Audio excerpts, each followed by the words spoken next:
माननीय श्री उत्तम ढोके यांना महाराष्ट्र रत्न गौरव पुरस्कार जाहीर।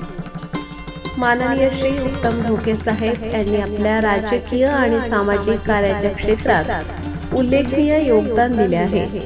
त्यांनी प्रथम शिवसेना पक्षात किसान सेनेच्या तालुका अध्यक्षपदी कार्य केले। शिवसेनेत निष्ठावंतपणे कार्य करत त्यांनी आपल्या शहरातील व वार्डातील अनेक सामाजिक उपक्रम राबवले। त्यानंतर नुकतेच त्यांनी भारतीय जनता पक्षात प्रवेश केला। प्रवेश करताच भाजप पक्षाने त्यांना ऑनलाईन भाजप सभासद नोंदणीचे कार्य दिले, ज्यामध्ये त्यांनी उल्लेखनीय कामगिरी करून अल्पावधी काळात मोठे यश संपादन केले। त्यामुळे भाजप पक्षाने त्यांचे पक्षश्रेष्ठीने स्वागत करून सत्कार केला। त्यांच्या या सेवा आणि कार्याची दखल घेत रिपब्लिकन वार्ता महाराष्ट्र वृत्तपत्र व वृत्तवाहिनीच्या 5व्या वर्धापन दिनानिमित्त त्यांना महाराष्ट्र रत्न गौरव पुरस्कारासाठी निवड करण्यात येत आहे।